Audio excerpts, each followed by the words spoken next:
Hey guys, Dustin here. Does this picture right here freak you out? Does it give you the creeps? According to the always trustworthy Wikipedia, this is the word for the fear of snakes and is apparently the most common phobia among adults. Now, there's a story dating back to Colonial Delhi where the city was being overrun by cobras. Now, it's become really the poster child for unintended consequences. So sorry in advance, but we're going to talk about some cobras today and some other examples along the way. So taking our journey back to India, and this is before Samuel L. Jackson started fighting them on planes, but Delhi had a real problem with snakes. And so it makes sense that when the government found out about this, they incentivized their citizens to capture and kill the snakes. So really all they had to do was the citizens had to bring in proof of a dead cobra and whatever that may look like to the local magistrate, and then they got a cash reward. Now, humans, I feel like, are entrepreneurial in spirit, and so the people quickly realized that, hey, I can breed these cobras and then bring in those, and I will continue to get paid on it. And so it took a little bit, but the local officials finally realized that the actual populace wasn't really declining. In fact, it was multiplying, and they realized what was going on, and therefore they stopped the incentives of paying for dead snakes. Now, that causes the people, the citizens, to realize that they weren't getting paid for the incentive. So why do I want to live in a house full of snakes? And so they stopped doing their best Ragnar Lothbrok impression and released all the snakes back into the city.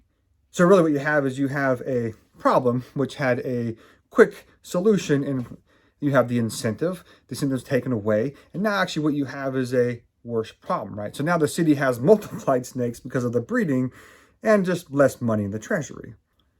Oh, how the little piggies will grunt when they hear how the old boar suffered. And there's a little Ragnar quote there for you. But speaking of piggies, actually, 2007, 2008, Fort Benning, Georgia actually had a big infestation of feral pigs. And so again, using our recent story of the cobras, they decided to try it again. And so the local officials there actually decided that they would give a $40 bounty if you brought in a pigtail, and also loosening the hunting restrictions with it. So end result, of course, as expected, a bacon increased population of over 200%. And yeah, more piggies run around without tails now.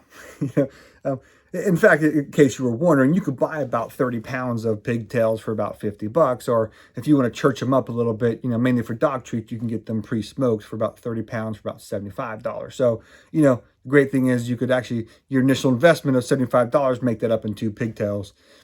Why not? And then give the rest to your dog. It's crazy, right? Now, not all unintended consequences are so drastically apparent. Take healthcare visits in 2020. This past year, as healthcare facilities reduced their in-person visits due to the pandemic, one aspect that can possibly lead to dire results: reduced cancer screenings. You see, as a result, preventative cervical, colon, and breast cancer screenings nationwide suffered an 86 to 94% drop, according to an analysis by the Epic Health Research Network. It's a healthcare IT and reporting giant. And if the trend continues, the data suggests that many cancer cases will go undiagnosed or be diagnosed at a later stage with poorer prognosis.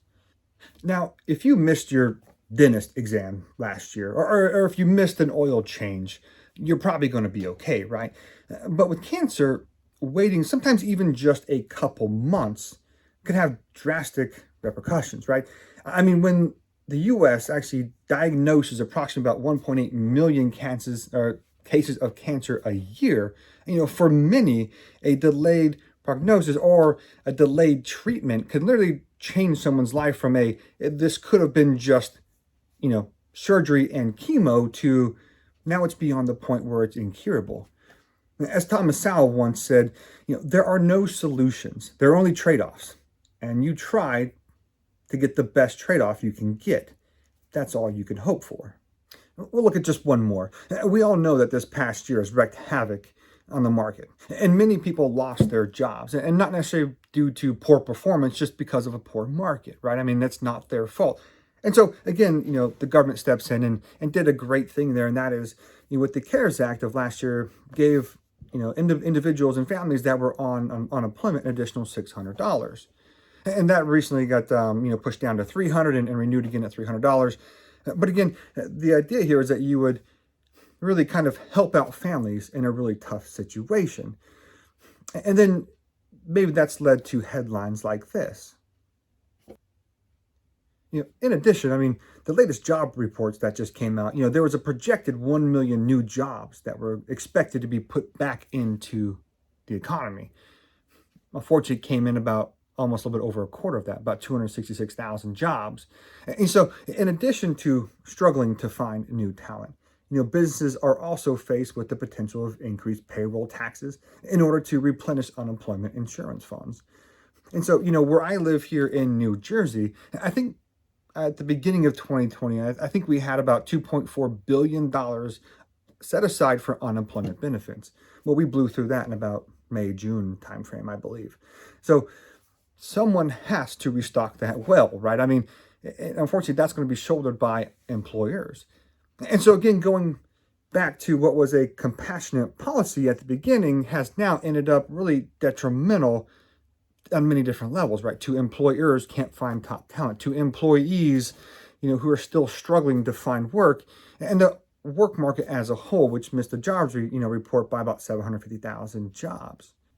So going back to our guy, Thomas Sowell, there are no solutions. There are only trade-offs. And you try to get the best trade-off you can get. That's all you could help for.